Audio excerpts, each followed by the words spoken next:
Salam semua para tetua, jumpa lagi bersama Mimin di channel Alurmu. Semoga para pendengar Alurmu selalu senantiasa dinaungi kebahagiaan, kesehatan, serta rejeki yang cukup.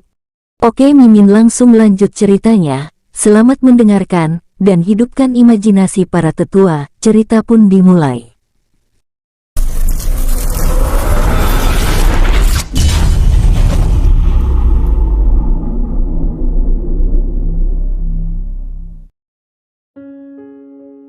Di aula utama klan King, para tamu undangan sudah banyak yang datang. Mulai dari para patriark dan petinggi sekte lainnya, mereka disuguhkan dengan daging dan minuman yang sangat luar biasa. Ling Yun, King Ruo dan King Ling yang baru tiba bersama dengan King Yang Gang terlihat heran dengan keramaian tersebut. "Kakek, ada apa?" tanya King Ruo kepada King Zi. "Hahaha, kabar luar biasa hari ini. Klan King kita kini memiliki dua wilayah baru, yaitu wilayah keluarga suci Ming dan wilayah Liga Kegelapan," balasnya senang. "Senang mendengarnya," ucap King Ruo. Ling Yun juga tersenyum dengan berita tersebut. "Ling kamu sudah menerobos tingkat langit," ucap King Duan Ren dengan senang. "Iya ayah, Ruo GG yang membantu," jawab King Ling senang. King Duan Ren memandang King Ruo dengan penuh kekaguman. "Ayah mertua, senang melihatmu," sapa King Ruo sambil menangkupkan tangannya dengan hormat. "Ruo senang melihat kalian semua," balasnya bahagia. Suasana aula begitu hangat, penuh dengan hiruk-pikuk suara tawa. Patriark bersama rombongan telah tiba. Teriak seseorang lalu semua orang bersiap dalam acara penyambutan tersebut. "Patriark dan semuanya, selamat datang," ucap semua orang. "Hahaha. Sungguh luar biasa ada penyambutan seperti ini. Silahkan duduk dan nikmati apa yang ada. Malam ini kita akan pesta," ucap King Long senang. "Baik patriark," jawab kerumunan bersama, lalu menempati kursinya masing-masing. Ling Yun menatap suaminya dengan penuh kehangatan. "Hahaha, aku baik-baik saja," ucapnya lembut. Ling Yun juga tahu, dengan tingkat kultivasi suaminya saat ini, di kota perak mungkin tidak ada yang mampu melawannya. Walaupun demikian, dia tetap mencemaskannya. "Klan Lin mengucapkan selamat atas kemenangannya," ucap patriark klan Lin, yaitu Lin Dan. "Klan Zhou mengucapkan selamat atas kemenangannya," ucap patriark klan Zhou, yaitu Zhou Fan. Satu persatu para patriark klan dan keluarga suci, serta sekte-sekte besar dan kecil mengucapkan selamat kepada patriark klan King sambil menyerahkan item langka dan berharga sebagai tanda pemberian hadiah.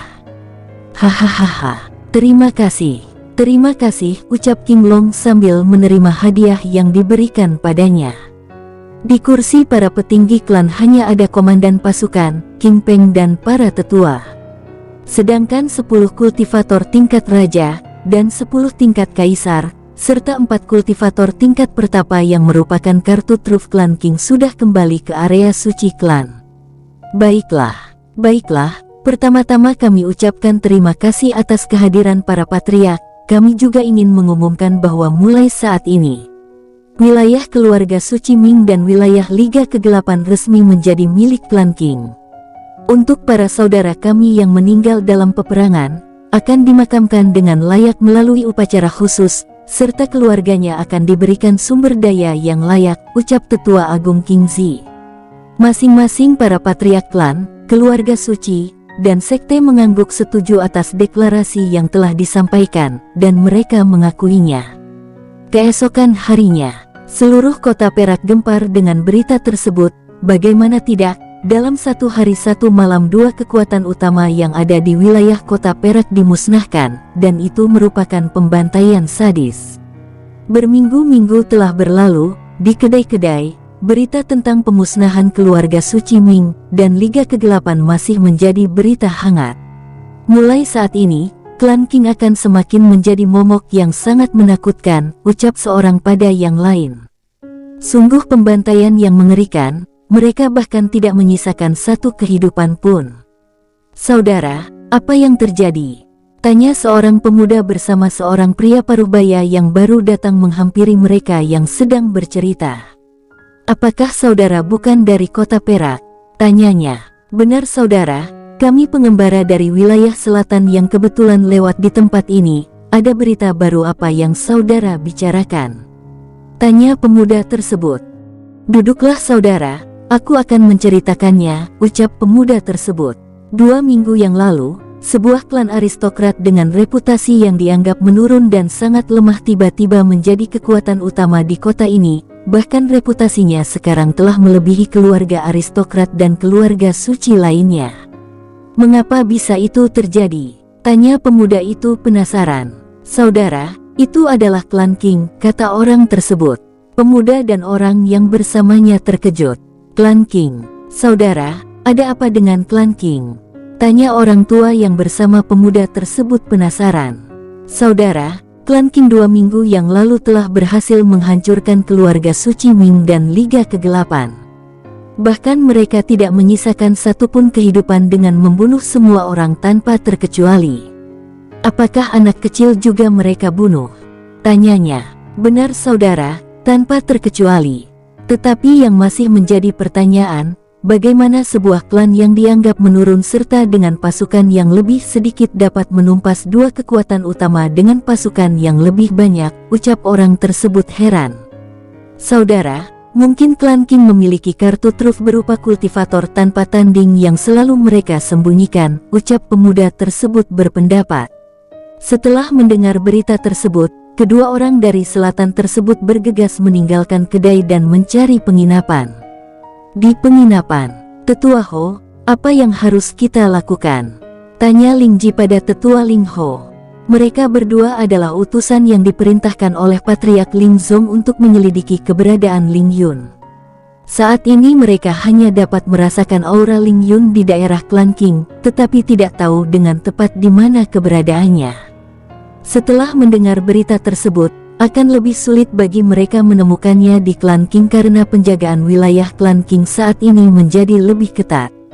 Di Villa Bambu, Ling Yun yang sedang berkultivasi di sebuah ruangan di dalam Villa Bambu merasakan 2 aura klan Ling di kota Perak. Dengan segera dirinya mengaktifkan segel ruang dan waktu serta mantra pelindungan di sekitar hutan bambu. King Peng dengan segera dapat merasakan hal tersebut. Sayang, ada apa? Tanya King Peng sambil menghampiri Ling Yun dengan tatapan hangat. Aku merasakan kehadiran mereka, jawabnya pelan. King Peng mengangguk paham apa yang dimaksud oleh Ling Yun. Tenanglah, aku akan melindungimu. Aku bukanlah King Peng yang dulu lagi, ucapnya sambil memeluk istrinya dengan hangat. Ling Yun merasakan kehangatan dan kebahagiaan. Dirinya tahu dulu King Peng adalah kultivator raja yang harus beberapa kali bertaruh nyawa menyelamatkan dirinya. Dengan kekuatan King Peng saat ini, mengalahkan para utusan dari selatan adalah hal yang mudah, tetapi kehadirannya akan menunjukkan keberadaan mereka. Sayang, sebaiknya temani Ruo'er. Lewati kebersamaan dengannya, karena 2 minggu lagi dia akan pergi, ucap King Peng pada istrinya. Ling Yun mengangguk sambil menatap suaminya dengan hangat lalu pergi menemui King Ruo. Ibu, ucap King Ruo menyapa Ling Yun yang menghampirinya. Ruo'er, ucapnya tersenyum lembut. Mereka bertiga menghabiskan waktu kebersamaan dengan berbagai cerita yang menghadirkan tawa dan keceriaan. Di Aula Kehakiman. Di belakang halaman Aula Kehakiman, seorang gadis cantik dengan kulit seputih giok sedang menemani pria paruh-baya. Mereka terlihat sangat bahagia. Ling Er, setelah keberangkatanmu ke Gunung Emas, ayah harap dirimu akan menjadi lebih kuat agar tidak menjadi beban untuk King Ruo, ucap King Duan Ren mengingatkan putrinya. Baik ayah, aku akan terus berlatih. Selain itu aku juga akan meminta petunjuk Ruo Gege agar dapat membantuku menjadi lebih kuat, ucap Ling Er. Ayah harap kalian tetap bersama. Baik-baiklah padanya, dan ingat untuk pulang bersamanya. Ingat janji kalian, ucap King Duan Ren mengingatkan. Di kota Perak, ketenangan akhirnya menghampiri kota itu. Klan King disibukkan dengan membangun wilayah baru mereka. Selain itu, mereka juga meningkatkan penjagaan menjadi 2 kali lipat lebih ketat di setiap wilayahnya. Klan King benar-benar menjadi klan superior di kota Perak, bahkan 2 keluarga suci kini telah membangun aliansi dengan mereka, sedangkan 4 klan utama lainnya serta sekte-sekte utama masih dalam posisi netral. Di aula utama keluarga suci Duan, sambil menunggu kedatangan para murid terpilih lainnya, Duan Chenyu bersama duta dari Sekte Gunung Emas terlihat sedang menikmati kebersamaan mereka dengan percakapan-percakapan kecil. Di aula, saat ini telah hadir Lin Mu dari klan Lin, Ting Ting dari klan Ting dan Hou Qing dari Sekte Raja Wali Emas. Murid tingkat bumi, ada Huo An, Tang Qin, Zhao Fan, dan Duan Qi. Di aula utama klan Qing, telah hadir King Helong dan King Hielong, Patriark dan Tetua Agung King Zi. Mereka sedang menunggu kedatangan King Ruo dan King Ling. Tidak lama kemudian, muncul King Ruo dan King Ling ditemani King Peng dan Ling Yun serta King Duan Ren. King Yang Gang, King Yulin dan King Xiao juga datang untuk mengucapkan selamat jalan pada saudara-saudaranya. Hahaha, baiklah, karena semuanya sudah datang, kita akan berangkat, ucap Patriark King Long. Saudara Yang Gang, saudara King Xiao dan saudari Yulin, berlatihlah dengan keras. Susul kami di jantung benua teratai biru, kami menunggu kedatangan kalian, ucap King Hielong. Ruo jaga Ling ucap Ling Yun lembut. Baik Bu, ucap King Ruo sambil menatap wajah King Ling dengan hangat. Kuat dan menjadi kuat, dengan itu kamu akan lebih mudah melindunginya, ucap King Peng menyela. King Ruo, aku serahkan Ling padamu. Jaga dan lindungi dia, ucap King Duan Ren yang juga tidak ketinggalan memberikan nasihat. Ayah, ibu, ayah mertua, kami akan pergi. Jaga kesehatan kalian. 5 tahun lagi kami akan pulang untuk melanjutkan pernikahan kami, ucapnya tegas. Hahaha, kami akan menunggu. Kami juga sudah tidak sabar untuk mempunyai cucu, jawab King Peng. Akhirnya mereka berangkat ke istana Tuan Kota Perak untuk melanjutkan perjalanan ke Sekte Gunung Emas. Perjalanan dari Kota Perak menuju jantung benua biru memerlukan waktu 5 bulan perjalanan. Di atas burung Raja Wali Emas, berdiri 11 orang murid terpilih serta 5 duta dari Sekte Gunung Emas. Mereka mulai menjalin relasi satu sama lain untuk mengakrabkan diri. Terlebih mereka berasal dari satu kota, sehingga mereka harus tetap kompak untuk bisa maju bersama. Sesepuh Zhengli sangat senang melihat kebersamaan mereka, karena jarang hal seperti itu terjadi. Dia berharap kebersamaan mereka tetap bertahan hingga berada di Sekte Gunung Emas. Di Sekte Gunung Emas, persaingan sangat keras. Menindas dan ditindas adalah hal biasa di sana, walaupun demikian, mereka tidak diizinkan untuk saling membunuh. Mereka yang kuat dihormati, sedangkan yang lemah dihina. Saat ini, hanya ada 4 murid tingkat bumi, karena King Ling telah menerobos menjadi murid tingkat langit. Para duta sangat senang akan hal itu. 2 bulan berlalu, mereka telah melewati kota-kota besar. Pemandang indah dari atas satu-satunya menjadi hiburan mereka. Tidak seperti yang lain, King Ruo dan King Ling melewati waktu mereka dengan berkultivasi. Mereka tidak mau menyia-nyiakan waktu. Sungguh pemuda dan gadis yang tekun, ucap Zhengli. Di bawah, ada sebuah kota persinggahan. Kita akan mendarat di sana untuk beristirahat dan membeli perbekalan, ucap Zhengli. Para murid merasa senang, karena mereka juga mulai bosan. Hahaha, ini adalah kota persinggahan pertama kita, ucap Lin dan senang. Mereka terlihat senang dan bersemangat. Kota Wuhan adalah sebuah kota besar yang berada di pinggir pantai Wuhan, yaitu lautan permata biru yang masuk wilayah perbatasan Kota Emas dan wilayah barat yang menjadi jantung benua teratai biru. Mereka mendarat di daerah lapang yang tidak diketahui oleh banyak orang. Baiklah, silahkan beristirahat dan nikmati waktu kalian. Dalam waktu 4 hari lagi, kita akan bertemu di tempat ini, ucap Zhengli. King Helong dan King Hielong pergi berdua memisahkan diri dengan kelompok lainnya. King Ruo dan King Ling juga pergi bersama, sedangkan yang lain membentuk kelompoknya masing-masing. King Ruo dan King Ling mencari penginapan untuk beristirahat, mereka menuju pusat kota. Saudara, di manakah penginapan terdekat di daerah ini? Tanya King Ruo kepada seorang pemuda. Hahaha, saudara pasti orang baru di daerah ini, Saudara, kebetulan aku melewati arah itu. Mari ikut aku, ucapnya. Sang pemuda tersebut bernama Huang Liu. Mereka terlihat akrab. Saudara King Ruo, kita sudah sampai, ucapnya sambil menunjuk nama penginapan, tertulis dengan tinta emas penginapan bunga persik. Saudara Huang Liu, apakah ini benar-benar penginapan? Tanya King Ruo ragu. Benar saudara, silahkan masuk. Aku akan melanjutkan perjalananku, ucapnya sambil berlalu. King Ruo memberikan uang terima kasih pada Huang Liu, tetapi ditolaknya. Baiklah, kami akan masuk, ucapnya sambil memandang Huang Ruo yang pergi. King Ruo dan King Ling memasuki penginapan. Penginapan tersebut memiliki 7 lantai. Di lantai 1 dan 2 penginapan adalah sebuah restoran yang sangat luas.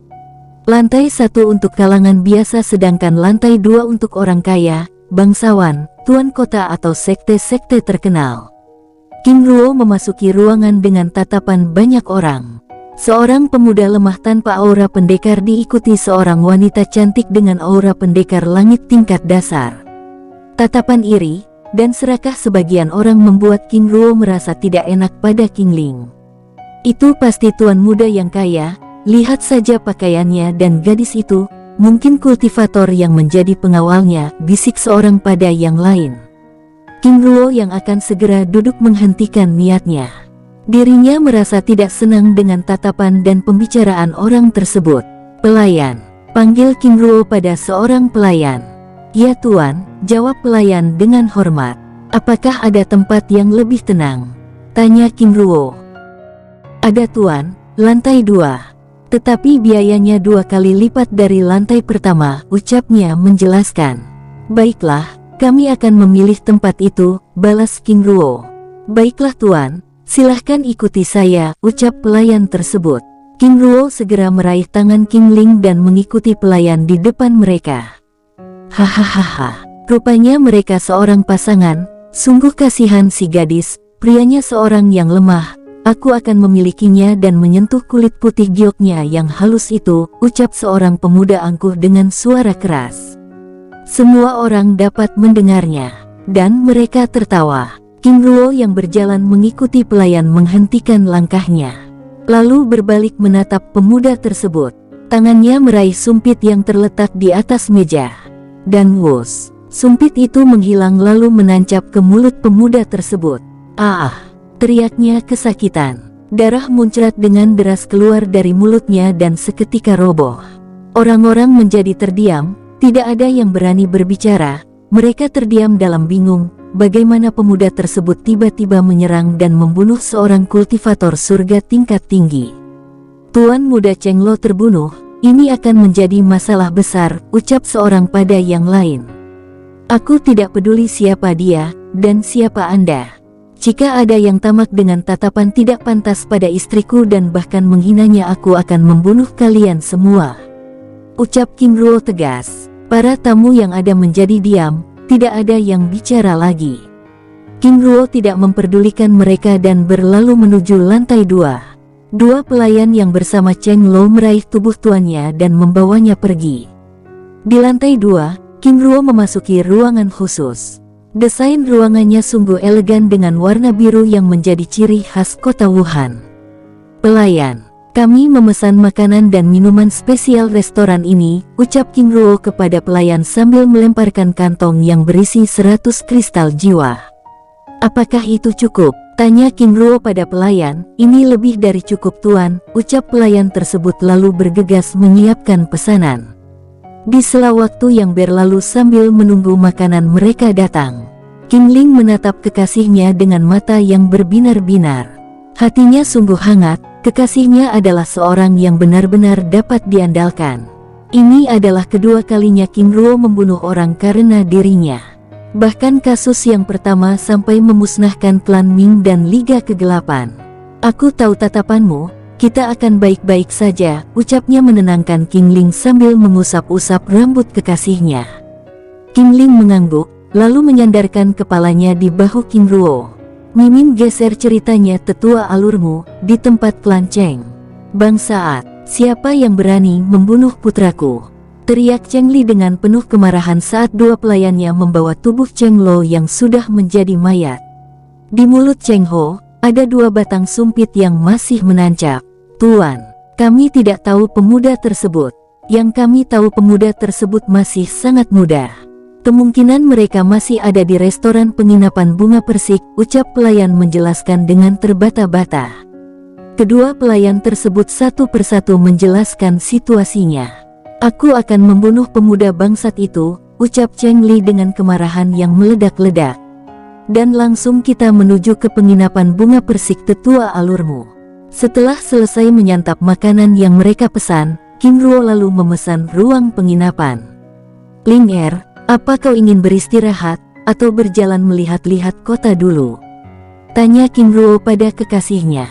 Aku ingin melihat-lihat kota terlebih dahulu. Malamnya kita beristirahat, balas King Ling. Baiklah, mari berangkat, ucap King Ruo dengan semangat. Mereka bergegas meninggalkan penginapan menuju arah selatan menuju pusat kota. Di pasar, para pedagang menjual berbagai jenis sumber daya, berupa herbal, pil, maupun batu-batu permata kristal. Selain itu, mereka juga menjual senjata. Tuan, berapa harga herbal ini? Tanya King Ruo pada penjual tersebut. Hahaha, tuan muda, ini adalah herbal hati ungu, harganya hanya 150 kristal jiwa, ucap penjual tersebut. Apakah tidak bisa kurang? Tanya King Ruo. Tuan muda, itu harga yang sangat murah, karena hari ini tuan muda adalah pembeli pertama, aku akan mengurangi 5 kristal jiwa, bagaimana? Balas penjual tersebut. Baiklah, aku akan ambil, ucap King Ruo sambil menyerahkan kantong berisi 145 kristal jiwa pada penjual. King Ruo terus melanjutkan perjalanannya, dan singgah di sebuah toko perhiasan. Hahaha, sungguh pasangan yang luar biasa. Tuan muda, nyonya muda, silahkan masuk. Ada yang bisa kami bantu tuan? Tanya pelayan tersebut. Kami akan melihat-lihat dulu, balas King Ruo ramah. Baiklah, jika tuan muda memerlukan bantuan, tuan dapat memanggil saya, ucap seorang pelayan muda cantik. Tubuhnya sintal dan padat yang menampilkan lekuk tubuhnya yang dewasa membuat siapa saja yang memandang akan tertarik. Tetapi tidak dengan King Ruo. King Ruo mengamati perhiasan-perhiasan tersebut dengan teliti. Matanya tertuju pada gelang giok berwarna merah, berpadu dengan warna biru dengan ukiran burung phoenix pada permukaannya, menjadikannya begitu elegan. Pelayan, panggil King Ruo. Ya tuan, jawab pelayan dengan cekatan menghampiri King Ruo. Ambilkan gelang itu, aku ingin membelinya, ucap King Ruo. Pelayan itu terlihat ragu menatap King Ruo. Tuan yakin ingin membeli gelang ini? Tanya pelayan tersebut. Ya aku sangat yakin, dan aku rasa gelang itu sangat cantik, ucapnya senang. Tuan ini gelangnya, harganya 550 permata jiwa, ucap pelayan tersebut. King Ruo tanpa ragu menyerahkan kantong hitam berisi 550 kristal jiwa. Lalu mengambil gelang dan memasangkan ke lengan kiri King Ling. Hahaha, ini terlihat cantik, sayang apakah kamu suka?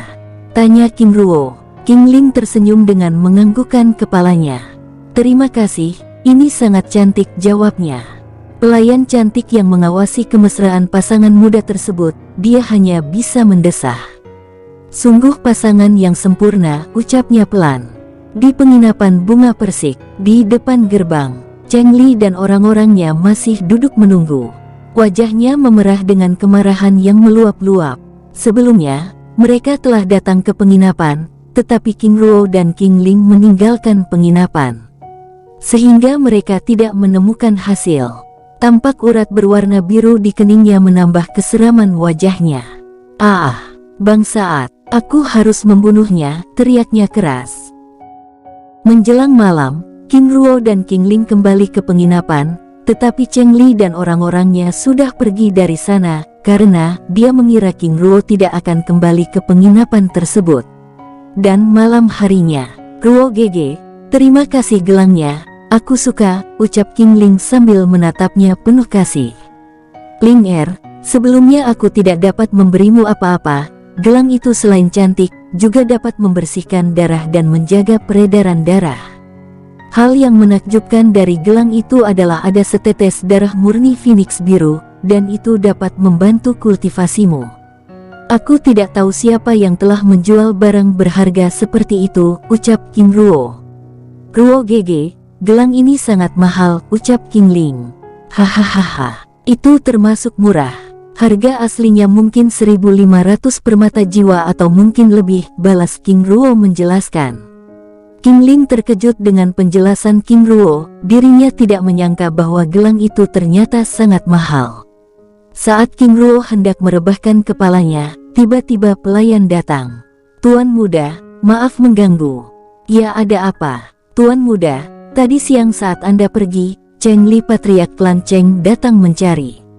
Mereka ingin membalas dendam atas kematian putranya Cheng Lo yang tuan muda bunuh sebelumnya, ucap pelayan tersebut lalu menjelaskan semua yang terkait dengan klan Cheng.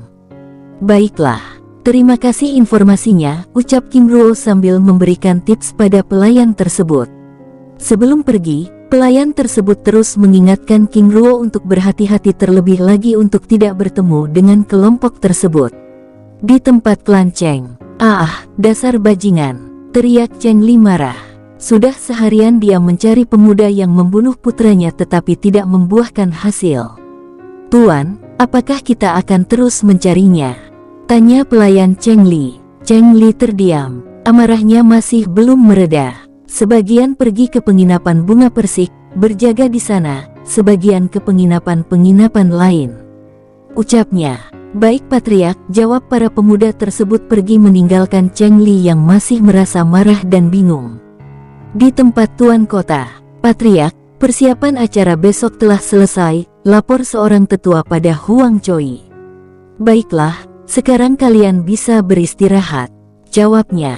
Klan Huang adalah keluarga suci yang memimpin kota Wuhan selama beberapa generasi. Di kota Wuhan, ada 5 keluarga suci dan 10 keluarga aristokrat, serta berbagai sekte. Acara tahunan kota Wuhan disebut dengan Kesatria Wuhan, yaitu untuk melihat kemampuan generasi muda Wuhan yang diselenggarakan setiap 5 tahun sekali. Dalam acara ini, setiap orang dapat berpartisipasi yaitu dengan maju di atas panggung dan menantang siapa saja. Siapa yang mampu memenangkan 100 kali pertarungan akan menjadi pemenang, dan namanya akan ditulis di tugu kota sebagai Kesatria Wuhan. Pagi harinya, di pusat kota, di alun-alun kota, panggung pertempuran berdiri dengan megah. King Helong dan King Hielong yang sedang menikmati suasana kota juga menuju ke pusat kota tersebut. Helong, ayo kita ikut berpartisipasi, ucap Hielong, hadiahnya pasti menarik, selain itu, kita juga dapat menguji kekuatan kita. Kedua saudara kembar itu lalu pergi menuju alun-alun kota tersebut. Di penginapan bunga persik, King Ruo dan King Ling keluar dari kamarnya. Mereka berdua berencana untuk menikmati suasana kota saat tiba di gerbang penginapan. Berhenti kau bangsaat, teriak seorang kultivator dengan keras menghadang King Ruo dan King Ling. Hari ini kau akan membayar perbuatanmu, ucap orang tersebut. Mati kau, teriaknya lalu melesat menyerang King Ruo. Kus, buom, ledakan keras mengejutkan kerumunan dengan debu berterbangan. Orang-orang yang melihat pertarungan itu berhamburan menghindar. Setelah debu hilang, hanya tampak seorang pemuda sedangkan lawannya hilang entah kemana. Kemana Cheng Ruo? Tanya seseorang pada yang lain sambil mencari dengan wajah penasaran. Orang yang kalian cari sudah pindah alam menjadi debu, balas King Ruo santai. Hahaha, tidak mungkin, kultivator tingkat surga puncak mati dengan mudah, ucap seorang yang lain merasa tidak yakin. Ayo kita serang bersama, teriak seorang pemuda pada yang lainnya. 10 pemuda tersebut lalu melesat menyerang King Ruo. Phoenix langit, hancurkan, teriak King Ruo. Wush, wush, wush. Wush, wush. 10 bayangan poenik emas yang dikelilingi petir ungu, langsung melesat menyerang 10 orang tersebut. Buom, buom, buom. Ledakan keras terjadi, 10 orang tersebut mati tanpa sisa. Bagian-bagian tubuhnya hancur berantakan. Ada yang menyisakan potongan tangan, kaki atau kepalanya saja. Semua orang yang menyaksikan kejadian tersebut dibuat takjub. Sungguh kekuatan yang luar biasa mengerikan, gumam para penonton. Kekuatan yang luar biasa, ucap si Fan Lu manajer penginapan sambil menatap pelayan yang sebelumnya menasehati King Ruo. Sebelumnya, si Fan Lu sudah tahu kejadian di penginapannya, tetapi dirinya tidak mengambil tindakan terutama pada King Ruo, mengingat tingkat kultivasinya yang misterius. Jika seorang dengan mudah membunuh kultivator surga tingkat puncak, tentu kekuatannya pasti luar biasa, apalagi orang tersebut masih muda. Pasti latar belakangnya juga kuat batinnya. King Ruo tidak menghiraukan yang sudah terjadi, lalu dia bergegas pergi meninggalkan tempat tersebut. Dalam perjalanan menuju pusat kota, King Ruo dan King Ling juga bertemu dengan Xia Xifa dan Li Hao yang sedang menyusuri pasar. Senior Li Hao, Senior Xia Xifa, senang bertemu kalian. King Ruo menyapa mereka dengan hangat. Adik King Ruo, kalian sangat romantis, ucap Xia Xifa menggoda King Ruo. King Ling yang mendengar Xia Xifa menggodanya hanya menunduk malu, wajahnya terlihat bersemu merah. Senior Xia Xifa juga demikian, balas King Ruo. Hahaha, baiklah, kemana tujuan kalian, tanya Li Hao. Kakak senior Li Hao, kami akan ke pusat kota untuk melihat pertarungan di sana, ucap King Ruo. Hahaha, baiklah. Karena tujuan kita sama, mari kita berangkat bersama, ucap Li Hao. Adik Ruo, apakah dirimu juga akan ikut berpartisipasi? Tanya Li Hao. Aku hanya ingin melihat-lihat saja senior, jawab King Ruo sambil terus melangkahkan kakinya dengan tenang. Mereka terlihat sangat akrab. Sebelumnya di kota Perak, Li Hao dan Xia Xifa adalah penguji dan seorang duta dari Sekte Gunung Emas. Sekarang, hubungan mereka adalah sesama murid. Di tempat klan Cheng, bangsat, apa? Mereka semua terbunuh. Cheng Li terkejut dengan laporan yang baru saja diterimanya. Dirinya merasa tidak yakin, bagaimana mungkin 12 kultivator tingkat surga yang berjaga di penginapan bunga persik tewas dengan satu serangan tunggal. Sekuat apakah pemuda tersebut? Lalu bagaimana dengan latar belakangnya? Ucapnya dengan sangat marah. Patriark, menurut informasi yang kami terima, teknik yang digunakan pemuda tersebut adalah teknik tingkat tinggi. Selain itu kami tidak dapat merasakan auranya, bahkan tingkat kultivasinya, ucap sang pelapor. Selidiki dia. Aku akan menemui tetua Cheng Heng, ucap Cheng Li bergegas pergi. Di halaman utara, tetua Cheng Heng, aku menghadap, ucap Cheng Li dengan sopan. Cheng Heng adalah seorang tetua yang sangat kuat, disegani karena kejam dan beringas. Ada hal penting apa sehingga Patriark datang mencariku? Tanya Cheng Heng. Kali ini, aku ingin meminta bantuan tetua untuk membunuh seseorang, ucap Cheng Li. Hahaha, mengapa aku harus membunuhnya? Tanya Cheng Heng. Karena dia sudah membunuh Cheng Lo dan bahkan membunuh 12 kultivator tingkat surga kita, balas Cheng Li. Apa? Dia membunuh Cheng Lo? Ah, bajingan. Aku akan menghancurkannya, teriaknya keras dengan marah. Cheng Lo adalah tuan muda klan Cheng, sehingga menjadi kewajibannya untuk membalas dendam. Selain itu, Cheng Lo adalah seorang jenius klan. Mengapa kau tidak memberitahuku sebelumnya? Ucapnya marah. Aku kira aku dapat menangani pemuda itu, ternyata tidak semudah yang kubayangkan, jawab Cheng Li merendah. Ah, bangsat, baiklah. Aku akan membunuhnya dengan tanganku sendiri, ucap Cheng Heng bergegas pergi. Dan kita beralih di alun-alun kota tetua alurmu. 5 keluarga suci dan 10 keluarga aristokrat, serta berbagai sekte utama sudah mengisi tamu kehormatan. Di barisan kursi kehormatan Cheng Li ditemani para tetua duduk dengan wajah muram. Di barisan kursi kehormatan juga ada pemuda yang menjadi penunjuk arah penginapan King Ruo sebelumnya. Saudara Huang Liu, apakah kali ini dirimu juga akan ikut berpartisipasi? Tanya seseorang padanya. Hahaha, saudara, untuk apa lagi aku ikut? Namaku sudah ada di sana, ucap Huang Liu sambil menunjuk tugu kota tersebut, di mana ada ratusan nama kesatria Wuhan yang terukir dengan tinta emas. Cheng Heng juga datang ke pusat kota duduk di kursi penonton. Pikirnya, Pasti pemuda tersebut akan hadir, sehingga dirinya tidak perlu repot untuk mencari. Selain itu, dirinya akan dengan mudah membunuhnya jika pemuda tersebut ikut dalam kompetisi.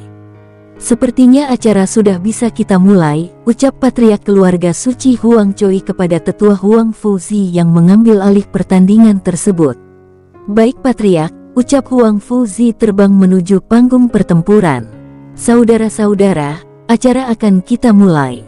Pertarungan ini adil dan adil.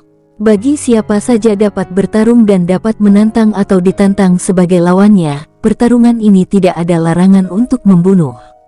Dan aturannya, siapa yang dapat memenangkan 100 kali pertarungan, itulah yang menjadi sang pemenang. Akan ada jeda waktu istirahat setelah memenangkan 50 kali pertarungan. Selain itu, setiap orang akan diberikan 2 kali kesempatan. Jika dikalahkan sebanyak 2 kali, maka orang tersebut dinyatakan gagal, ucapnya menjelaskan. Baiklah, pertarungan dimulai. Dengan penuh semangat, ribuan peserta dan penonton menyambut pertarungan tersebut dengan riuh.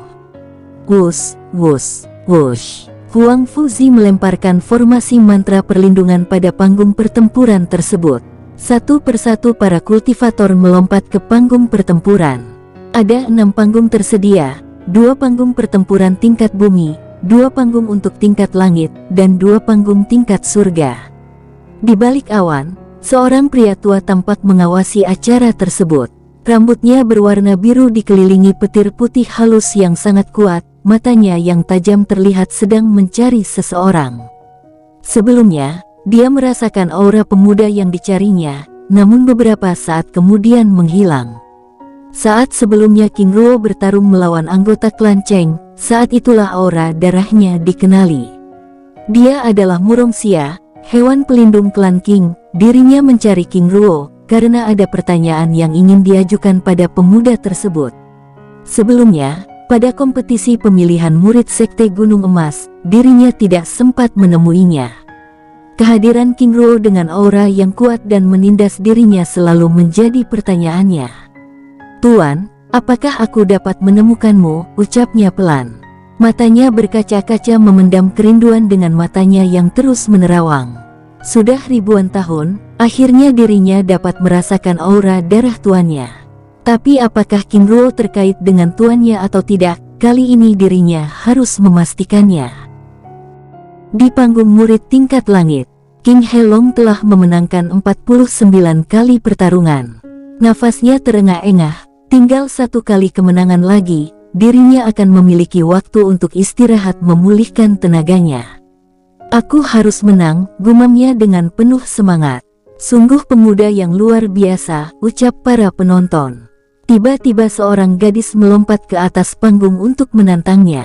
Wajah cantiknya menarik perhatian para penonton, bahkan King Helong juga dibuat terpesona. Gadis itu tersenyum, lalu melesat menyerangnya. Wush, boom, serangan yang sangat kuat beradu. Aar, teriak King Helong meraung. Dirinya terdorong 5 langkah, sedangkan si gadis terdorong mundur 2 langkah. Hahaha, dirimu cukup kuat, tapi aku tidak akan mundur. Aku harus menang, teriaknya dengan segera membuat segel tangan. Kekuatan eksplosif menyebar dari tubuhnya. Sus, muncul 7 tombak petir berwarna biru berputar dan bergetar dengan hebat. Sang gadis juga mengeluarkan serangan kuatnya. Cahaya emas seperti matahari memancar dengan ganas. Tombak langit, teriak King Helong. Matahari emas, teriak sang gadis. Wush, wush, boom. Ledakan terjadi saat kedua serangan itu beradu.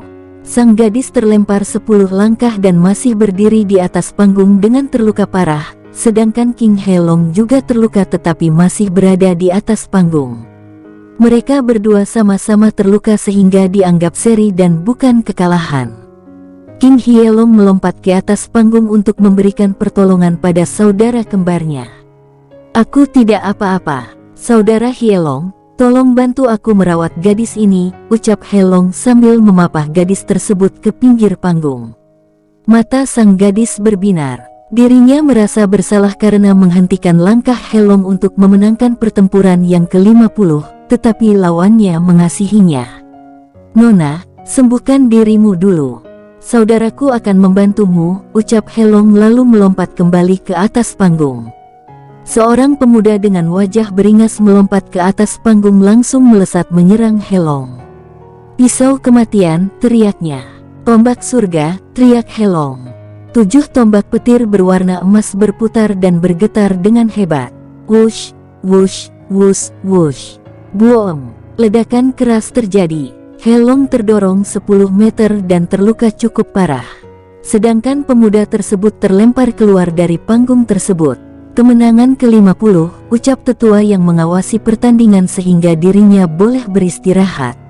King Helong turun dari panggung lalu menghampiri sang gadis yang sedang memulihkan dirinya. Nona, apakah kau baik-baik saja? Tanya King Helong dengan ramah. Sang gadis tersenyum. Aku baik-baik saja, jawabnya ramah. Syukurlah. Nona, aku akan memulihkan diri dulu. Aku harap kapan-kapan kita akan memiliki percakapan, ucap King Helong. Sang gadis hanya mengangguk tersenyum. King Helong lalu memilih tempat untuk memulihkan diri. Pada saat berkonsentrasi memulihkan tenaganya, pemuda yang menyerang King Helong sebelumnya menyerangnya kembali secara diam-diam. Mati kau, teriaknya. 7 pisau perak melesat ke arah King Helong. Wush, wush, boom, hoah. King Helong langsung muntah darah. Bangsat kurang ajar, tindakan yang sangat memalukan, aku akan membunuhmu. Teriak King Helong marah melihat saudara kembarnya diserang dari belakang. Ah, pukulan penghancur langit, teriaknya. Sebuah tapak emas memukul dengan ganas disertai petir biru menyerang pemuda tersebut. Wush, boom, ledakan keras terjadi. Dari kursi utama, tidak, teriak Patriak Klancing melihat pemuda tersebut mati dengan tubuh hancur.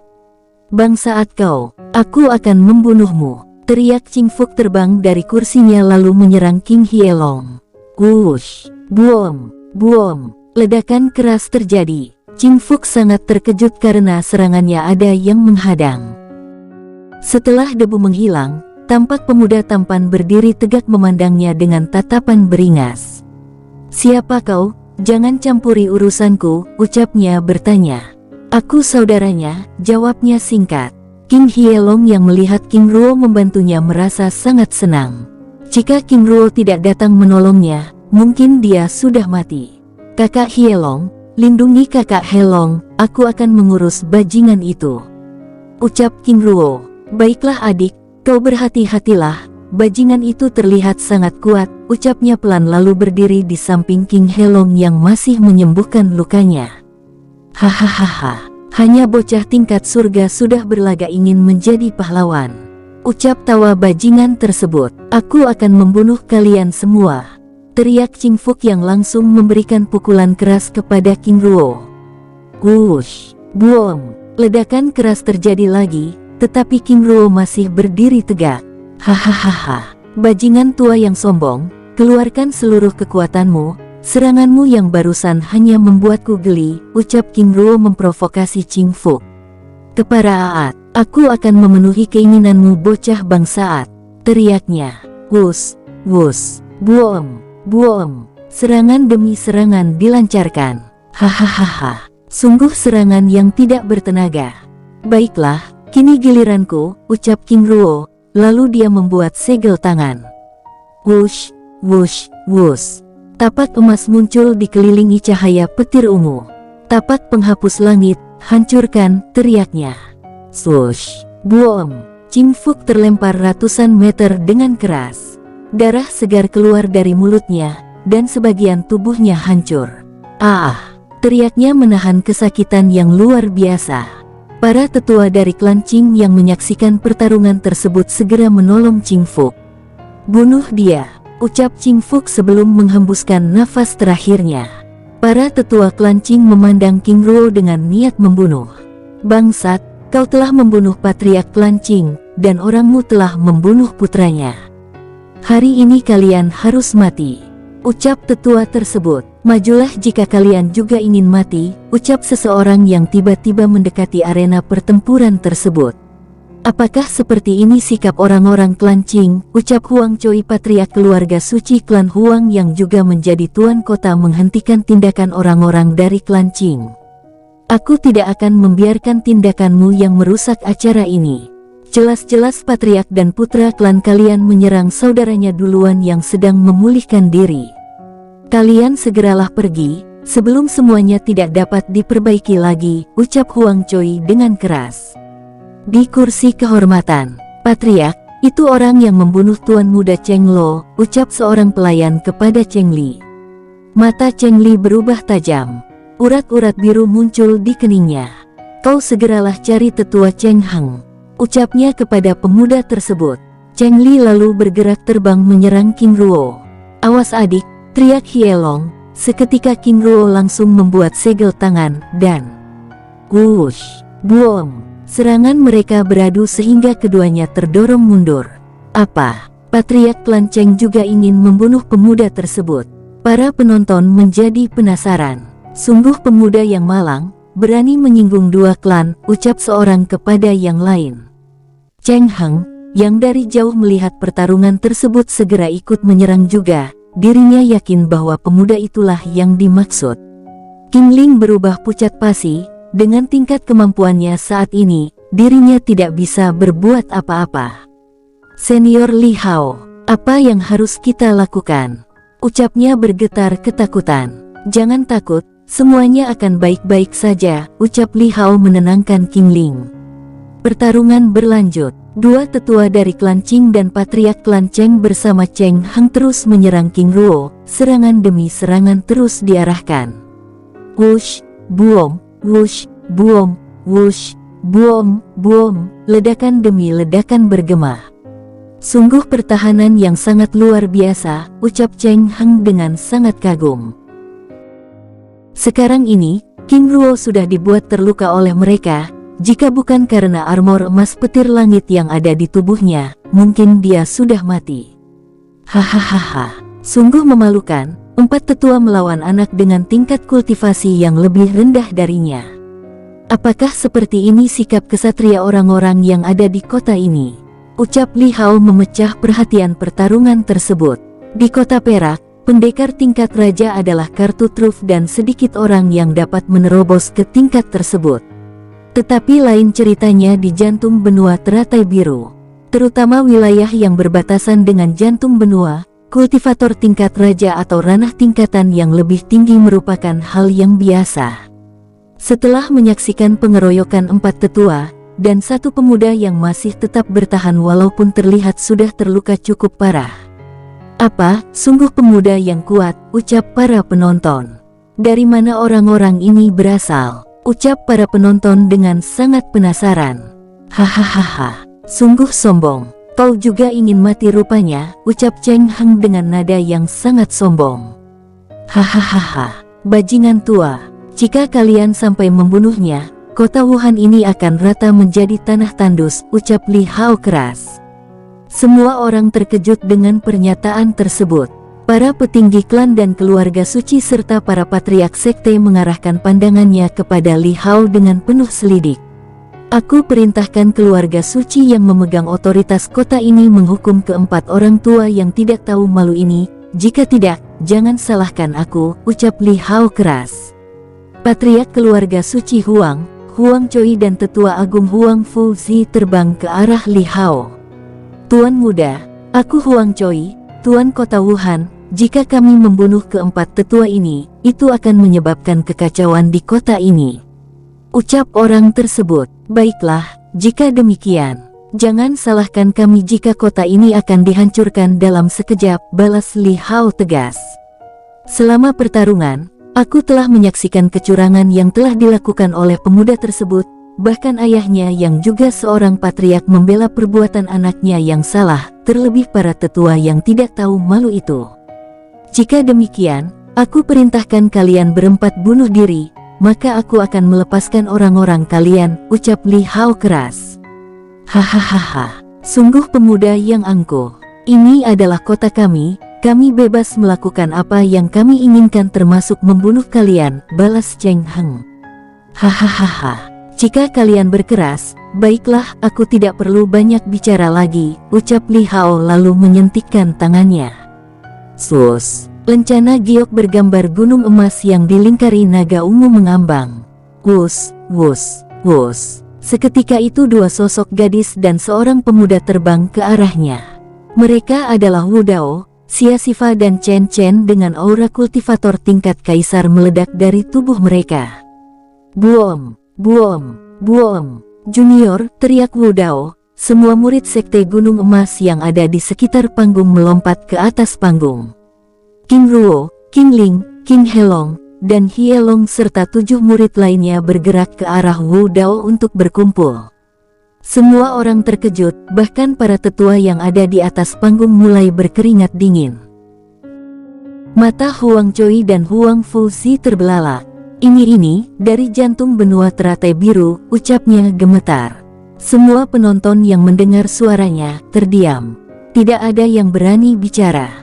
Terlebih Cheng Li dan Cheng Heng, serta 2 tetua dari klan Qing yang menyerang King Ruo sebelumnya. Mereka hanya bisa menatap King Ruo dengan wajah penyesalan. Mereka tidak pernah berpikir jika tindakan mereka akan merugikan klan mereka. Semua terdiam dengan pikirannya masing-masing tanpa bisa berbuat apa-apa, sungguh ironi. Kompetisi yang dikatakan adil dan adil, tetapi pihak yang bertanggung jawab tidak mencegah orang lain membunuh di luar arena. Bahkan membiarkan seorang patriark menyerang murid junior kami, ucap Li Hao. Ambil keputusan sekarang juga, jika tidak, kota Wuhan akan dihapus dari peta benua teratai biru. Ucapannya tegas. Wajah Huang Fuzi berubah pucat pasi.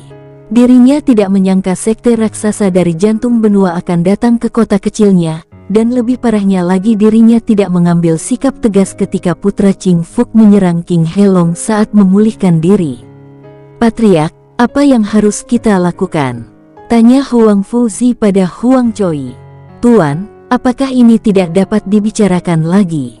Tanya Huang Choi dengan wajah muram.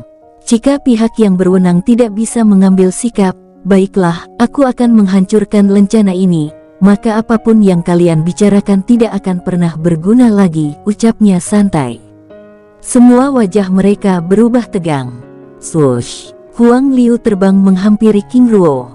Saudara Ruo, apakah tidak ada yang dapat dibicarakan lagi?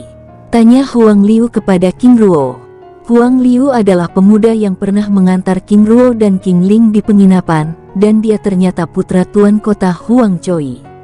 Saudara Liu, maaf, tidak ada yang perlu dibicarakan lagi, jawab King Ruo dengan tegas.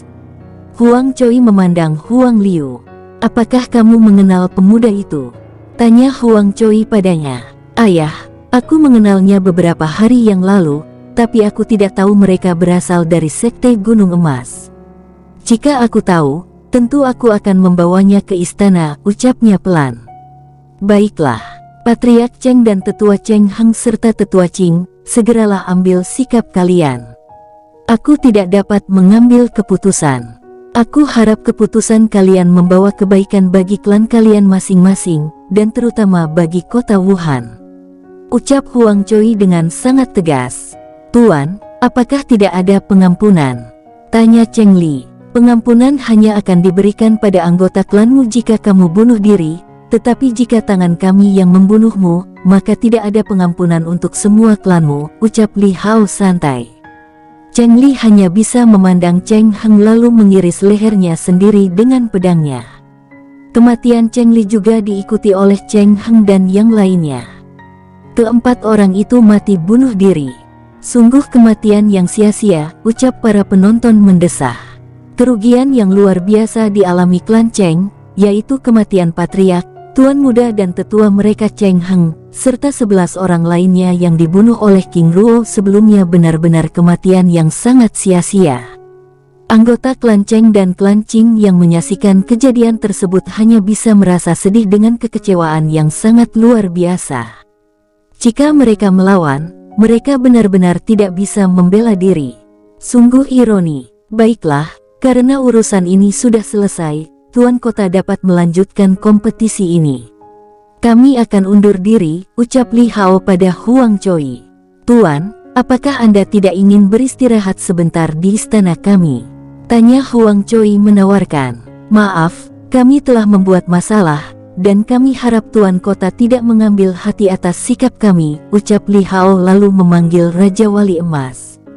Seekor Raja Wali Emas raksasa menukik dari langit dan mendarat di tengah panggung pertempuran. Apa, hewan buas tingkat pertapa? Sungguh tunggangan yang sangat luar biasa, ucap para penonton kagum. Ayo kita pergi, ucap Li Hao lalu melompat ke atas punggung Raja Wali Emas serta diikuti yang lain. Saudara Huang Liu, maaf atas tindakan kami sebelumnya. Jika saudara ada waktu, datanglah ke Sekte Gunung Emas, aku akan menunggu saudara di sana, ucap King Ruo pamit sebelum berpisah. Huang Liu hanya tersenyum lalu mengangguk. Dalam sekejap, burung itu terbang melesat dengan kecepatan yang sangat tinggi, lalu menghilang dari pandangan semua orang. Semua orang masih terdiam. Baiklah, pertandingan dapat dilanjutkan kembali, ucap Huang Fuzi memecah keheningan para penonton. Di atas awan, Murong Xia juga pergi mengejar Raja Wali Emas untuk mengikuti King Ruo. Tak berselang lama, Raja Wali Emas mendarat di tanah yang cukup lapang. Masih ada 2 hari lagi, apa yang akan kalian lakukan? Tanya Li Hao. Kami akan jalan-jalan, ucap yang lain. Baiklah, nikmati waktu kalian. Dalam waktu 2 hari lagi kita akan berkumpul di sini, ucap Li Hao. Ingat, jangan buat masalah, balasnya tegas. Mereka semua lalu pergi, ada yang ke arah selatan dan ke arah timur. King Ruo dan King Ling lalu pergi ke arah utara, menuju daerah pantai. Ruo GG, apa yang akan kita lakukan? Tanya King Ling. Ling aku ingin menikmati waktu kita berdua dengan tenang, jawabnya sambil menggandeng tangan King Ling. Di dalam perjalanan, tiba-tiba Murong Xia muncul dan menghentikan langkah mereka. Tuan muda, maaf mengganggu perjalanannya, ucap Murong Xia merendah. Tetua, ada berita apa? Tanya King Ruo. Tidak ada berita tuan muda, saat ini klan dan kedua orang tua tuan baik-baik saja, aku hanya memiliki beberapa pertanyaan. Balas Murong Xia. Hahaha tetua, mari kita jalan dulu sambil mencari tempat yang enak untuk berbicara, ucap King Ruo. Baiklah, jawab Murong Xia. Mereka bertiga lalu bergerak menuju suatu desa.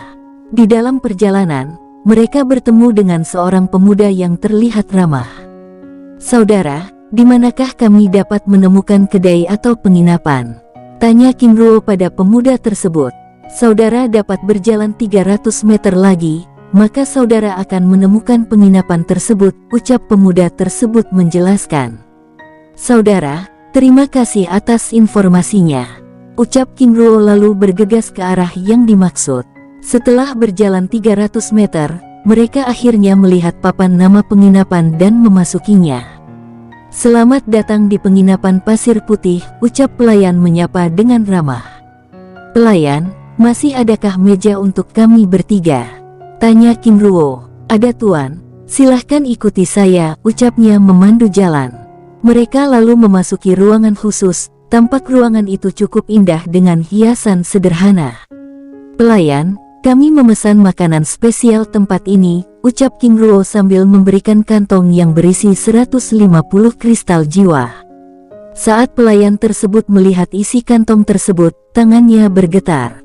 Baik tuan, ucap pelayan tersebut bergegas meninggalkan King Ruo.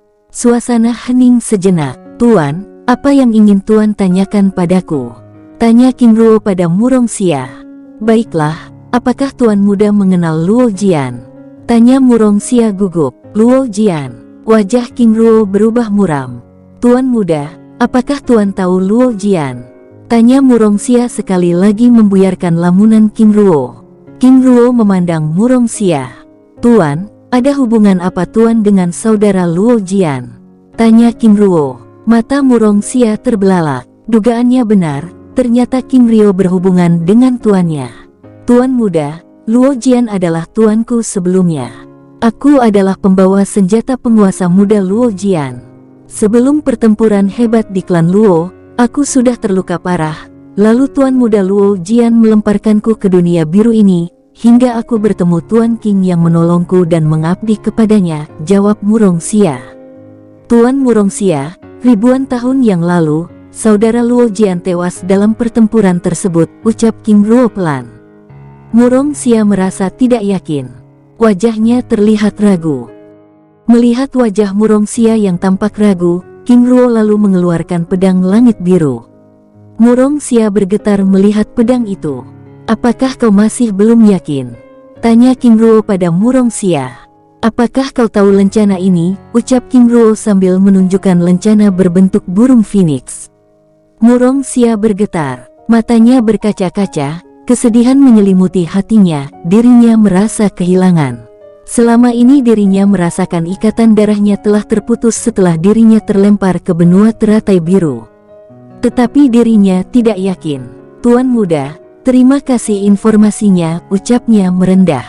Tuan muda, dengan ini aku Murongxia akan mengabdi pada Tuan muda sebagai penguasa muda, ucapnya pelan lalu menembakkan setetes darahnya ke kening King Ruo. Murongxia, apakah kau benar-benar yakin? Lalu bagaimana dengan statusmu, tanya King Ruo. Tuan muda, selama ini aku hanya mengikuti leluhur King, kami tidak terikat kontrak perjanjian darah. Sedangkan kontrak darah dengan patriark sebelumnya, itu hanya darah biasa untuk meyakinkan mereka bahwa aku akan mendengarkan mereka, dan agar mereka tahu aku tidak akan menakuti mereka, ucapnya pelan. Jika itu keputusanmu, aku akan menerimamu sebagai sahabatku, ucap King Ruo ramah. Baik tuan. King Ruo lalu menggoreskan telapak tangannya dengan pedang biru langit. Setetes darah emas mengambang lalu melesat pada kening Murongxia. Tubuh Murongxia bergetar, matanya memerah. Sungguh darah klan Dewa Luo, gumamnya. Penguasa muda, terima kasih, aku akan undur diri. Penguasa muda dapat memanggilku kapan saja, ucapnya.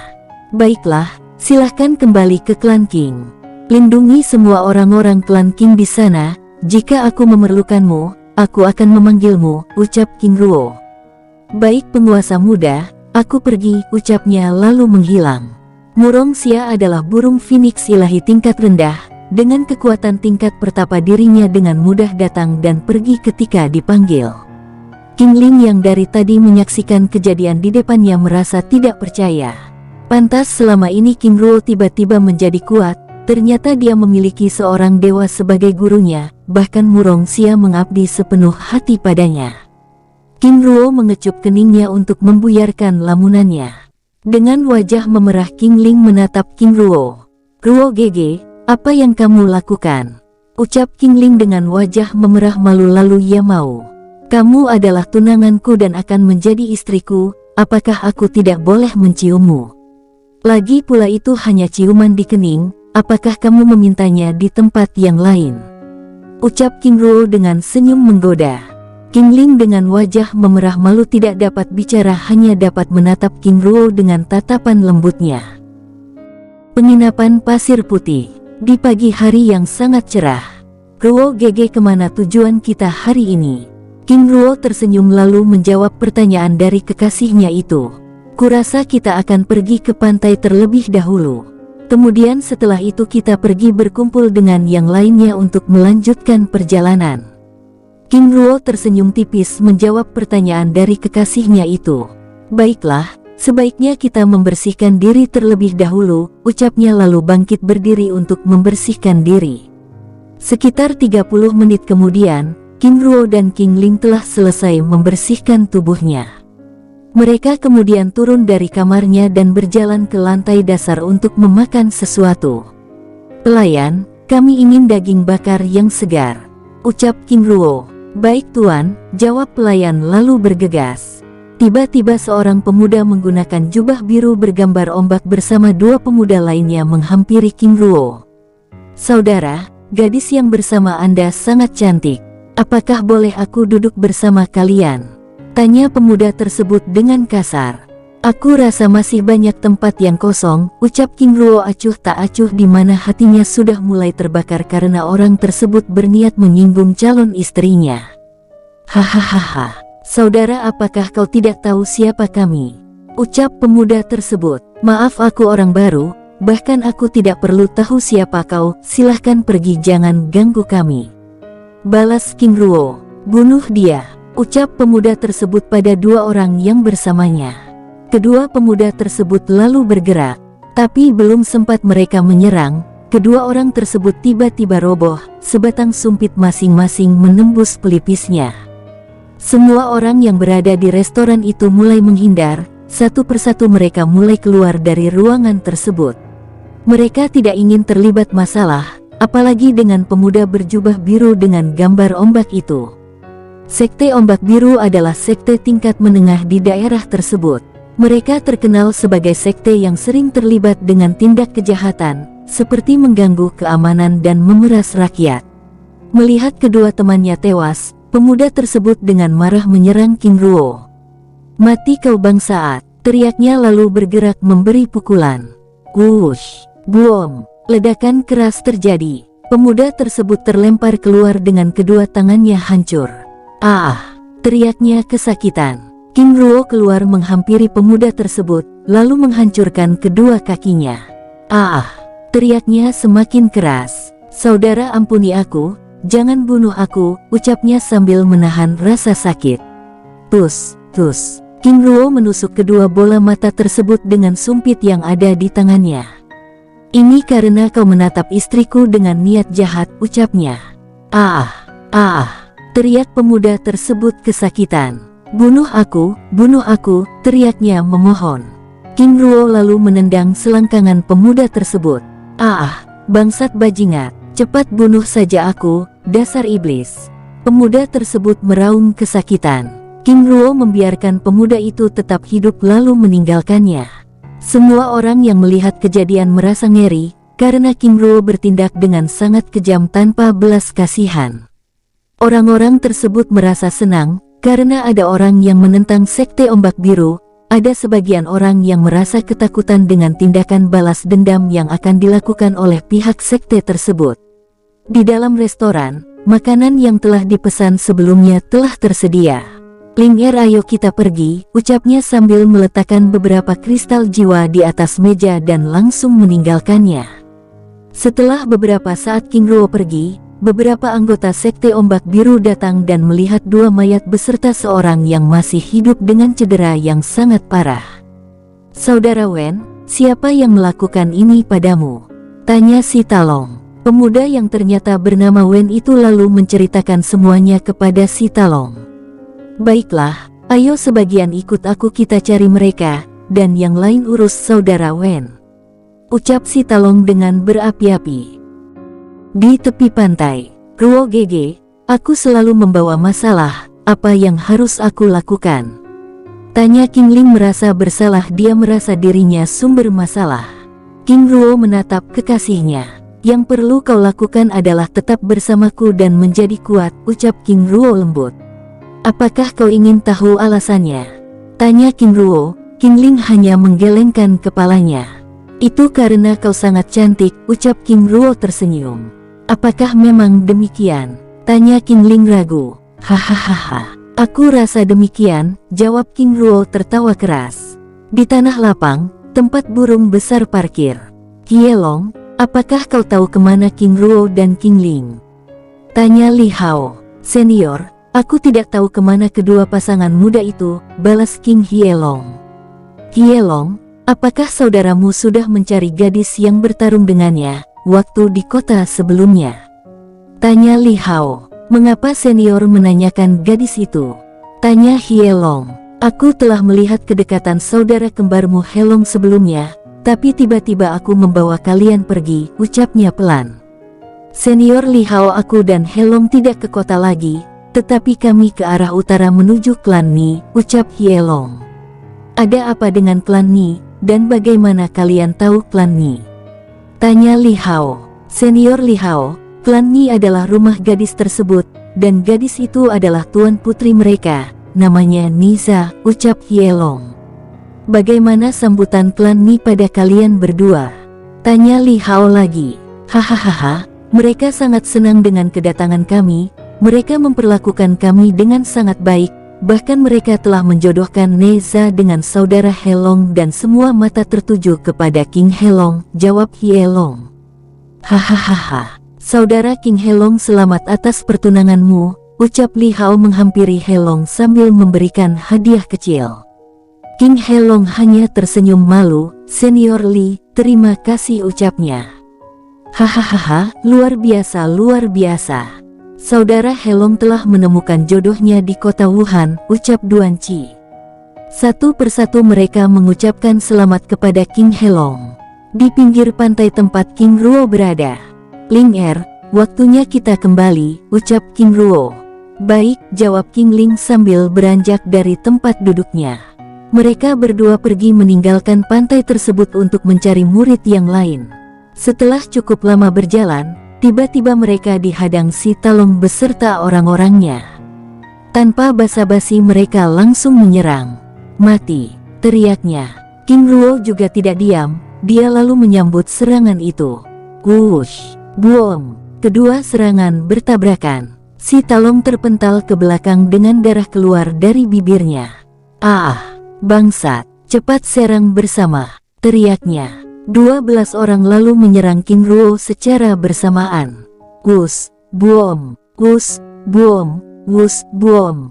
Ledakan demi ledakan terjadi. Sebagian mereka terbang terkena pukulan King Ruo, dan sebagian lagi terkapar di tempat. Pertahanannya sangat kuat, cepat gunakan formasi ombak penghancur. Teriak si Talong memberi perintah. Mereka yang tersisa lalu membuat formasi serangan. Melihat hal itu, King Ruo lalu membuat segel tangan. Swos. 10 ekor Phoenix muncul lalu membentuk tombak emas yang dikelilingi petir ungu. Tombak Phoenix emas, teriaknya. Swos, ke-10 tombak emas itu lalu melesat terbang menyerang. Wush, boom, ledakan keras menggema di area tersebut. Sebagian dari mereka tewas di tempat dengan tubuh hancur dan sebagian yang lainnya masih hidup tetapi terluka parah. Ah, teriak si Talong kesakitan. King Ruo menghampirinya lalu menghancurkan kedua tangan dan kedua kakinya. Tidak hanya itu, dia juga membutakan matanya lalu menendangnya hingga pingsan. Ketiga murid yang masih hidup melihat tindakan tersebut merasa ngilu sampai membasahi celananya sendiri.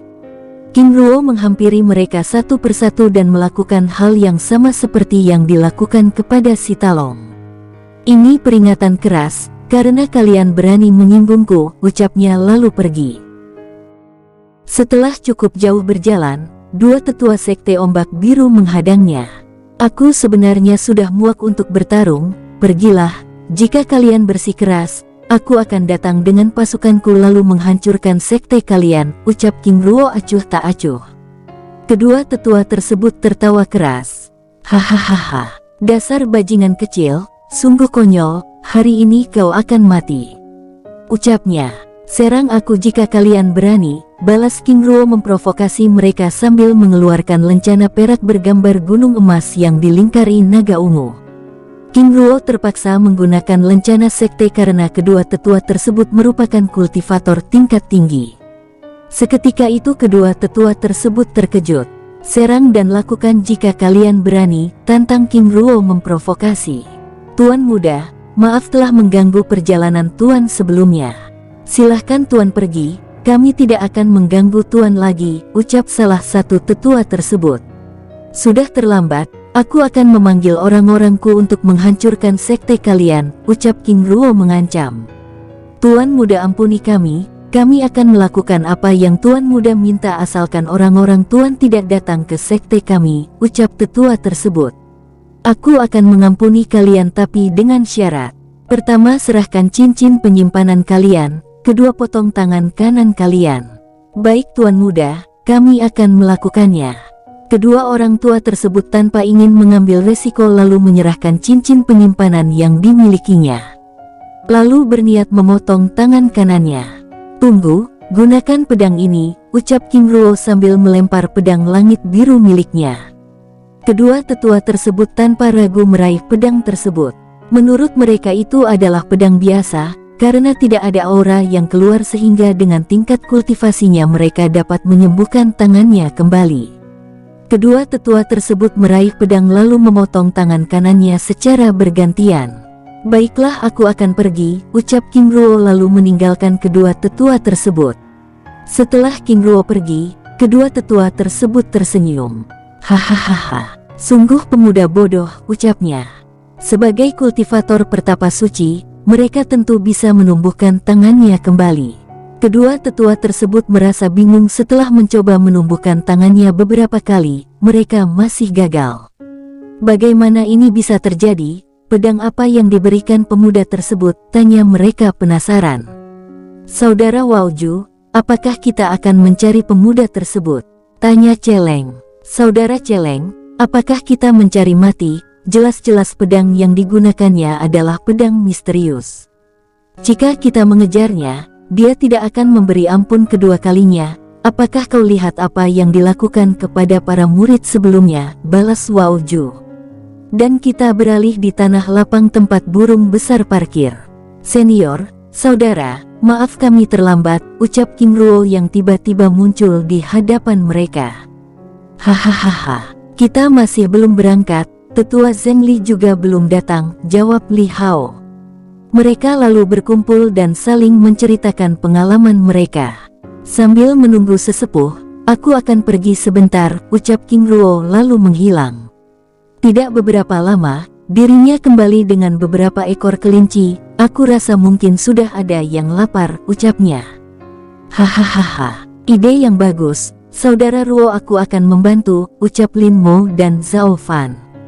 Para senior mereka, Chen Chen dan Wu Dao yang dari tadi berkultivasi juga ikut berkumpul bersama. Saat sesepuh Zhengli tiba, dirinya disuguhi pemandangan yang membuat jiwanya hangat. Tampak para murid bertingkah konyol dengan keceriaan mereka. "Hahaha, luar biasa," ucapnya lalu duduk bersama. Pada malam harinya, mereka lalu melanjutkan perjalanan menuju Sekte Gunung Emas. Di atas lautan yang luas, terbang seekor Raja Wali Emas raksasa dengan kecepatan tinggi sedang mengangkut para murid Sekte Gunung Emas menuju jantung benua teratai biru. Para murid berusaha menikmati perjalanan tersebut dengan berbagai cara. Ada yang tetap terjaga untuk melihat pemandangan, ada juga yang sambil berlatih termasuk King Ruo dan King Ling. Dalam 1 bulan ini, King Ruo sudah menerobos ke tingkat ranah surga puncak dan akan menerobos ke tingkat raja. Sedangkan King Ling dengan bantuan sumber daya dan teknik dari King Ruo sudah menerobos ke ranah surga tingkat dasar.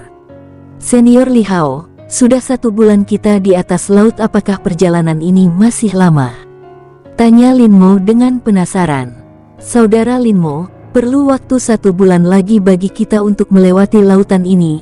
Aku harap saudara bersabar dan menikmatinya," jawab Li Hao. Tiba-tiba dari arah depan tampak ada badai raksasa.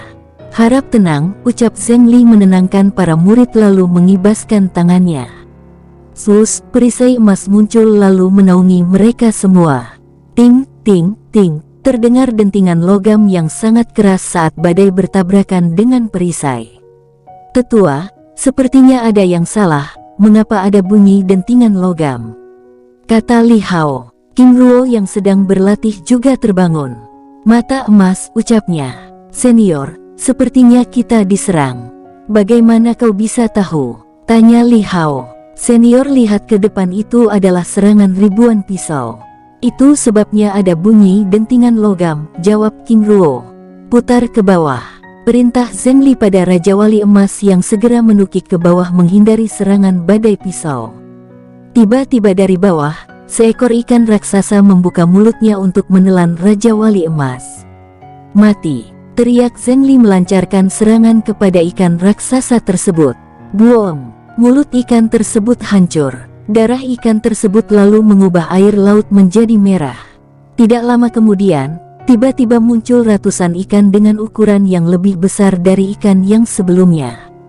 "Tetua, apa yang harus kita lakukan?" tanya Li Hao. "Bagi orang-orang kita menjadi 2 kelompok, satu bergerak ke arah kanan dan satu ke kiri. Aku akan mengalihkan perhatian serangan," ucap tetua Zhengli memberi perintah. Masing-masing sudah mendengar perintah, "Ayo bergerak." Ingat, setelah melewati badai, 5 kilometer kita akan bertemu lagi, ucap tetua Zheng Li lalu melancarkan serangan pada badai pisau tersebut. King Ruo mengeluarkan pedang langit biru. Membesar, ucapnya. Pedang berwarna biru langit itu lalu membesar dan melebar menjadi belasan meter. King Ruo dan King Ling lalu melompat ke atas pedang lalu diikuti yang lain. Pergi, ucapnya. Pedang tersebut lalu membentuk pelindung transparan dan melesat dengan kecepatan tinggi. Dalam beberapa saat, mereka sudah menjauh dari pusat badai sejauh 5 km dari pusat badai tersebut. Saudara Ruo, pedangmu sungguh luar biasa, ucap Li Hao kagum. Di arah yang berlawanan, Wu Dao juga menggunakan pedang raksasa untuk pergi, tetapi kecepatannya tidak seperti pedang langit biru. Dari posisi King Ruo berada, 10 km ke arah selatan ada sebuah pulau kecil. Senior, sepertinya dari arah selatan ada pulau, apakah kita tetap menunggu di sini atau pergi ke pulau itu? Tanya King Ruo. Li Hao ragu, dirinya tidak ingin yang lain akan kerepotan mencari mereka. Senior, gunakan giok komunikasi untuk mengabari keberadaan kita pada yang lain, ucap King Ruo. Baiklah. Aku akan menggunakan giok komunikasi, ucap Li Hao lalu mengabari yang lain. Ayo kita ke pulau tersebut, ucapnya. Pedang langit biru lalu melesat pergi mendekati pulau tersebut. Tidak lama kemudian, mereka tiba di pulau itu. Dengan perlahan pedang langit biru mendarat di pantai. Mereka semua yang ada di atas pedang itu lalu turun di pinggiran pulau tersebut. Aku akan masuk ke dalam pulau untuk memeriksa keadaan. Senior Siasifa, tolong jaga King Ling, ucap King Ruo lalu menghilang. Di tengah pulau, King Ruo tidak menemukan satu orang pun. Hanya ada hewan kura-kura dengan jumlah cukup banyak. Pulau apa ini? Mengapa tidak ada hewan lain selain kura-kura? Tanya King Ruo dalam hati sambil terus bergerak hingga menemukan sebuah gua. Sepertinya ada sesuatu di dalam gua itu, batinnya sambil melepas mata emas untuk memeriksa. Di dalam gua terlihat 7 ekor kura-kura emas melingkari sebuah pohon yang tampak sedang berkultivasi. Pohon perak hitam, ini adalah tumbuhan langka. Aku harus mendapatkannya, ucapnya sambil mendekati arah gua. Senior, maaf mengganggu, sapa King Ruo membangunkan ketujuh kura-kura tersebut. Senior, bolehkah aku memiliki pohon perak hitam itu? Tanya King Ruo. Ketujuh kura-kura tersebut bergerak dengan sangat lambat lalu berubah menjadi manusia. Di belakang punggungnya menempel cangkang hitam seperti perisai. Sebutkan alasan mengapa Anda ingin memilikinya. Tanya salah satu manusia kura-kura dengan suara serak. Senior, aku sangat membutuhkan bagian dari pohon perak hitam tersebut. Jika para senior berkenan, aku akan menukarnya dengan benda ini, ucap King Ruo lalu mengeluarkan sebuah tumbuhan berwarna biru. Daunnya seperti kristal dan mengandung kekuatan petir. Mata ketujuh manusia kura-kura itu terbelalak. Mimpi apa mereka sehingga didatangi oleh pemuda dengan tanaman yang sangat mereka perlukan? Pohon petir biru, apakah Anda yakin ingin menukarnya? Tanya salah satu kura-kura. Benar senior, jika senior tidak keberatan, aku ingin menukarnya, itu pun kalau senior menyetujuinya, ucap King Ruo. Baiklah kita sepakat, balas salah satu kura-kura sambil menyerahkan pohon perak hitam pada King Ruo tanpa ragu. Selama ini, ketujuh kura-kura emas di pulau itu terluka parah, dan mereka bertahan hidup dari kekuatan roh pohon perak hitam. Itu adalah alasan mengapa mereka tidak menyerang King Ruo sebelumnya. Sebelum terluka parah, tidak ada satu makhluk yang berani menginjakkan kaki di pulau ini, karena mereka akan membunuh siapa saja yang memasukinya. Salah satu kura-kura yang mengambil pohon petir biru itu menatap King Ruo dengan penuh arti. Junior, sekali lagi kami ingin meminta bantuanmu, ucapnya memohon. Apa yang dapat saya bantu? Tanya King Ruo. Apakah saudara junior memiliki kristal jiwa? Jika ada, kami ingin menggunakannya untuk memulihkan kekuatan kami, ucapnya. King Ruo lalu menyerahkan 2000 kristal jiwa pada kura-kura tersebut tanpa ragu. Apakah ini cukup, junior? Terima kasih, ini lebih dari cukup, jawabnya. Baiklah, kami akan memulihkan kekuatan kami, junior boleh pergi. Baiklah, aku akan pergi, ucap King Ruo lalu kembali ke arah pantai. Di pantai, Li Hao dan yang lainnya masih menunggu dengan waspada. Senior Li, Senior Xia, apakah ada kabar dari yang lain? Tanya King Ruo. Saudara Ruo, kami berdua ingin membantu sesepuh. Kami harap saudara Ruo tetap di sini untuk melindungi yang lain, ucapnya. Baiklah, jawab King Ruo. Li Hao dan Xia Sifa lalu bergegas pergi ke arah badai pisau sebelumnya. Di kedalaman pulau, di dalam goa, ketujuh kura-kura itu dikelilingi cahaya petir dari pohon petir biru, bersatu teriak mereka bersamaan. Boom! Ledakan keras terjadi. Setelah debu menghilang, berdiri seorang pemuda dengan rambut putih, di belakang punggungnya ada cangkang emas. Hahaha, akhirnya aku pulih, ucapnya senang. Baiklah, aku harus menstabilkan pondasiku terlebih dahulu, ucapnya lalu mulai menyerap kristal jiwa. Di pantai, saudara Ruo, apa yang harus kita lakukan? Tanya Duan Qi. Kita hanya bisa menunggu, semoga sesepuh dan yang lainnya dapat mengalahkan badai tersebut, jawab King Ruo menenangkan yang lain. Tiba-tiba dari arah kedalaman pulau cahaya keemasan dengan aura kuat dan ganas melesat ke arah mereka. Siapa yang berani menginjakan kakinya di pulau kura-kura emas, ucap suara keras menusuk gendang telinga mereka. Bersiap, ucap King Ruo pada yang lain. Boom! Ledakan keras terjadi saat cahaya tersebut menyentuh tanah. Pada saat debu menghilang, tampak seorang pemuda tampan berambut putih dengan cangkang emas di punggungnya, dengan mata tajam dan ganas memandang King Ruo dan kelompoknya. Senior, maaf kami tidak bermaksud mengganggu, hanya saja kami sedang menunggu teman-teman kami yang saat ini sedang melawan badai pisau 10 km dari arah selatan, ucap King Ruo menjelaskan. Junior, maaf menakut-nakutimu. Sebelumnya aku belum mengucapkan terima kasih, ucap manusia kura-kura emas tersebut. Apakah senior mengenaliku? Ya, aku adalah 7 kura-kura emas yang junior tolong sebelumnya. Terima kasih junior, ucapnya sambil menangkupkan tangannya dengan hormat. Junior dapat memanggilku Kyongdu, ucapnya mengenalkan diri. Senior Kyong, aku King Ruo, dan ini wanitaku King Ling, dan mereka semua adalah teman-temanku. Senior, maaf karena kami tinggal di tempat ini, ucap King Ruo. Junior Ruo dan yang lainnya silahkan beristirahat di pulau ini, ucapnya santai. Baik senior, terima kasih, balas King Ruo. Duan Qi dan yang lain hanya bisa dibuat ternganga. Sungguh saudara Ruo luar biasa, dapat berteman dengan pemilik pulau ini, ucap Lin Mo berdecak kagum. Baiklah junior Ruo, aku akan membuat perhitungan dengan badai keparat itu, kalian tunggu saja di sini. Aku akan kembali, ucapnya lalu menghilang.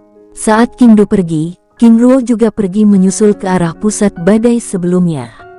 Di tengah perjalanan, Kyongdu melihat sekelompok orang sedang bertarung dengan beberapa hiu raksasa yang sangatlah besar. Pasti itu teman junior King Ruo, ucapnya. Kyongdu langsung menyerang hiu-hiu itu dan menghancurkannya satu persatu dengan mudah. Bangkai hiu-hiu itu mengapung dan mengubah air menjadi merah. Kyongdu, apa yang kau lakukan? Teriak Raja Hiu itu dengan sangat marah. Hahaha. Hiu pemakan bangkai, kau begitu lancang dengan memasuki wilayahku, ucap Kyongdu acuh tak acuh. Apakah kau tidak tahu 50.000 mil adalah wilayah kekuasaanku, atau kau pura-pura lupa? Baiklah, karena kau telah lupa, aku akan mengingatkanmu. Mati, teriaknya melesat menyerang pemimpin hiu tersebut. Wush, boom, terjadi ledakan keras, seketika tubuh pemimpin hiu tersebut hancur seketika.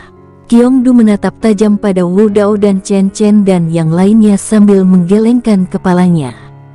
Huff, pergilah ke arah selatan, junior King Ruo ada di sana, ucapnya lalu menghilang. Bersambung, sampai ketemu di episode selanjutnya. Semoga kalian semua selalu terhibur, dan terima kasih.